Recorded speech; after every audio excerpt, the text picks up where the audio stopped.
Friends, बाहरी चीजों से मोटिवेट हो जाने से कोई फायदा नहीं होता, क्योंकि उससे हम थोड़ी देर के लिए तो अच्छा फील करते हैं, लेकिन फिर वापस से उसी रूटीन पर आ जाते हैं। और असली मोटिवेशन वो होती है जो आपके खुद के अंदर से आती है, और इंटरनली मोटिवेट होकर हम वो हर चीज अचीव कर सकते हैं जो कि हम चाहते हैं। तो क्या इस बात में वाकई सच्चाई है, या क्या हमको अपनी ड्रीम लाइफ जीने के लिए सिर्फ इंटरनल मोटिवेशन की जरूरत है? क्योंकि देखो, अल्टीमेटली तो हर किसी को अपनी लाइफ में कामयाब भी बनना है, और इसके लिए हर दूसरा इंसान अपने आप से रोजाना वादे करता है और मन में ये बोलता है कि बस यार, जितना टाइम खराब करना था कर लिया, पर अब मैं कल से बिना टाइम बर्बाद किए बिल्कुल सीरियस होकर काम करूंगा। पर खुद से बड़े वादे करने के बाद भी बिल्कुल ना के बराबर ही ऐसे लोग होंगे जो सच में सीरियस होकर अपना काम शुरू कर देते होंगे, और बाकी लोग यहाँ पर इंटरनली मोटिवेट होकर भी वही रूटीन अपनाने लग जाते हैं जो कि वो पहले अपना रहे थे। तो ब्रायन ट्रेसी नाम के एक बहुत ही फेमस ऑथर हैं जिन्होंने कई बुक्स लिखी हैं। तो ब्रायन ट्रेसी कहते हैं कि हमारे साथ ऐसा इसीलिए होता है क्योंकि हमने खुद को अंदर से काफी कंफ्यूज करके रखा हुआ है। न हमारे पास कोई एग्जैक्ट आइडिया है और ना ही कोई प्लान है। इस वजह से हमें ये समझ ही नहीं आता कि हम आखिर स्टार्ट कहां से करें और कैसे करें। और दूसरे वर्ड्स में अगर हम कहें तो हमारे पास कोई गोल सेटिंग नहीं है, और यही वजह है कि इंटरनली मोटिवेट होकर भी हमारी लाइफ में कुछ नहीं हो पाता। पर दोस्तों, अगर आपने आज के इस वीडियो को एंड तक देख लिया तो हम गारंटी लेते हैं कि आप अपने किसी भी आइडिया या प्लान को लेकर एकदम क्लियर हो जाओगे। आपको हर एक चीज पता होगी कि कैसे आपको अपने आइडिया की शुरुआत करनी है, कहां से शुरुआत करनी है, और कैसे अपने आइडिया को आपको एक सक्सेसफुल गोल में बदलना है और उसे हासिल करना है। बेसिकली मैं यहाँ पर आपको एक एग्जैक्ट गोल सेटिंग कैसे होती है ये सिखाने वाला हूँ, और वो भी स्टेप बाय स्टेप। तो बहुत ही इंपॉर्टेंट आज की ये वीडियो है, तो इसे पूरा जरूर देख लेना। तो स्टेप नंबर 1 है decide exactly what you want. तो सबसे पहले तो आपको ये डिसाइड करना है कि आखिर आपका गोल क्या होने वाला है। यानी क्या आप एक बिजनेस करना चाहते हो,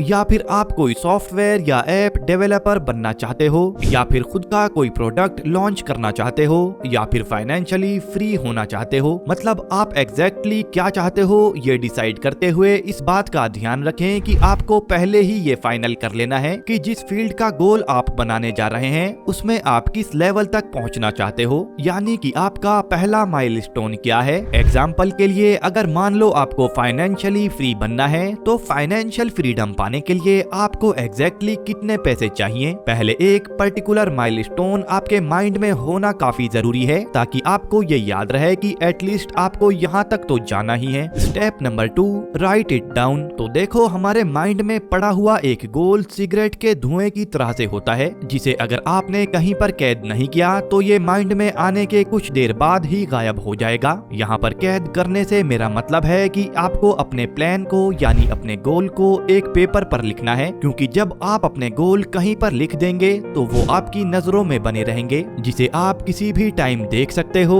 या समझ सकते हो, और अगर जरूरत पड़े तो मॉडिफाई भी कर सकते हो। Step number 3, set deadline for goal. दूसरे स्टेप के बाद अब बारी आती है अपने इस गोल को एक टाइम पीरियड देने की। टाइम पीरियड का मतलब है कि आपका जो भी गोल है उसमें अब आपको एक डेडलाइन सेट करनी है और लिखना है कि ये गोल आपको किस टाइम तक पूरा कर लेना है, और ये टाइम आपके अभी की सिचुएशन के हिसाब से कितना भी हो सकता है, जैसे 1 साल, 2 साल, 5 साल या फिर 6 साल। पर इम्पोर्टेंट ये है कि आपके इस गोल के लिए एक फिक्स डेट होनी चाहिए, यानी इस डेट तक आपको अपना गोल पूरा कर लेना है। क्योंकि अगर आप एक डेडलाइन सेट करते हैं तो हमारे माइंड में एक फोर्सिंग सिस्टम की तरह से ये डेट काम करती है, जिससे आपका माइंड आपको बार बार नोटिफाई करता है कि आपके पास अपने गोल के लिए अब कितना टाइम बचा है, और इसी वजह से आप अपने हर दिन का काम और भी ज्यादा इफेक्टिवली और पूरा फोकस होकर कर पाते हो। लेकिन मान लो आपने अपना एक गोल डिसाइड किया है और उसकी एक डेडलाइन भी सेट कर दी है, पर किसी वजह से आपका टाइम पीरियड खत्म हो गया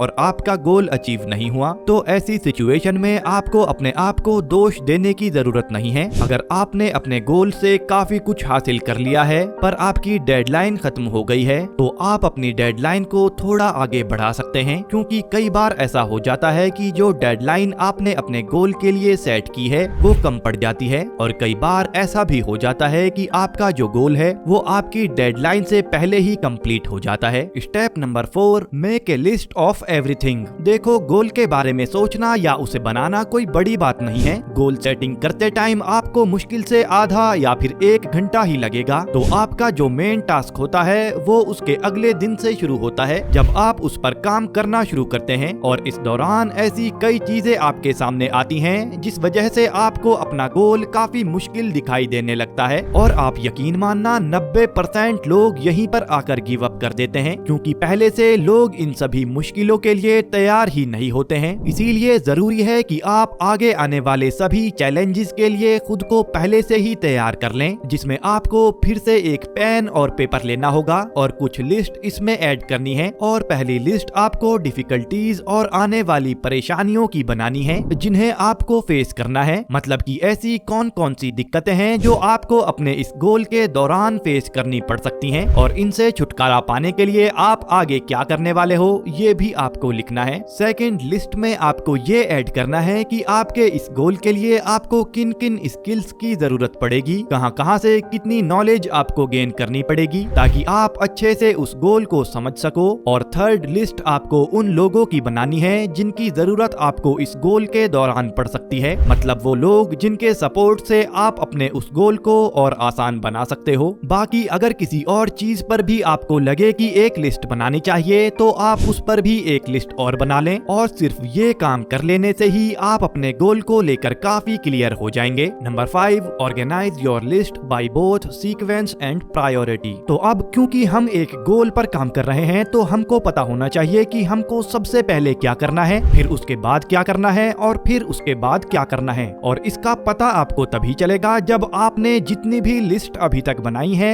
उन्हें आप एक सीक्वेंस में ऑर्गेनाइज करोगे। एग्जाम्पल के लिए मान लो आपने एक बिजनेस करने का डिसाइड किया है, तो सीक्वेंस के हिसाब से सबसे पहला काम तो आपको उस बिजनेस के बारे में नॉलेज इकट्ठा करना है। उसके बाद उस बिजनेस की मार्केट को समझने का आपका काम है, और उसके बाद कंपटीशन समझने का आपका काम है, और उसके बाद उस बिजनेस के लिए जितने भी रिसोर्सेज लगाने हैं फिर उनको इकट्ठा करने का आपका काम है। तो कहने का मतलब यह है कि अगर आप एक सीक्वेंस में लेकर अपने गोल को लेकर चलोगे तो आप कभी कंफ्यूज नहीं होंगे। Number 6, take action on your plan immediately. तो एक गोल की हमने पूरी तैयारी कर ली और इस गोल में आने वाले सभी चैलेंजेस को भी समझ लिया है, तो बस अब आपको ज्यादा देर ना करते हुए अपना पहला स्टेप लेने की जरूरत है। क्योंकि यहाँ अगर आपने थोड़ा सा भी आलकस दिखाया तो यहाँ से फिर आपका मन हटना शुरू हो जाएगा। देखो, सबसे बड़ा डिफरेंस एक कामयाब और एक नाकामयाब इंसान में यही होता है कि कामयाब लोग एक्शन ओरिएंटेड होते हैं। वो जब भी किसी गोल को सेट करते हैं तो पूरी जिम्मेदारी दिखाते हुए उस पर एक्शन लेना शुरू कर देते हैं, क्योंकि वो ये बात समझते हैं कि एक्शन लेना सिर्फ सोचते रह जाने से नहीं होता। Number 7, do something every day that moves you in the direction of your major goal. तो ये एक ऐसा स्टेप है जो एक टाइम पर आपको गारंटीड सक्सेस दिलाएगा। और इस स्टेप में हमें ये बताया गया है कि आपको रोजाना कुछ ना कुछ ऐसा जरूर करना है जो कि आपको आपके गोल के थोड़ा और करीब पहुंचा दे, फिर भले ही वो काम बहुत छोटा सा ही क्यों ना हो। क्योंकि जब आप रोजाना कुछ ना कुछ काम अपने गोल के लिए करोगे तो आप अपने और अपने गोल के बीच में एक मोमेंटम बना लोगे, और एक मोमेंटम आपको आपके गोल की तरफ बढ़ते रहने के लिए इंस्पायर और मोटिवेट करता रहता है। तो फ्रेंड्स, ये थे वो 7 स्टेप्स जो कि बड़े से बड़े गोल को भी आपको हासिल करने के लिए काफी बेहतरीन काम करते हैं, जिनको फॉलो करके आप अपने छोटे से लेकर बड़े गोल तक सभी को आसानी से हासिल कर सकते हो। इसी तरह की इंफॉर्मेशनल वीडियोस के लिए इस चैनल को सब्सक्राइब जरूर कर दें। Bye friends, take care.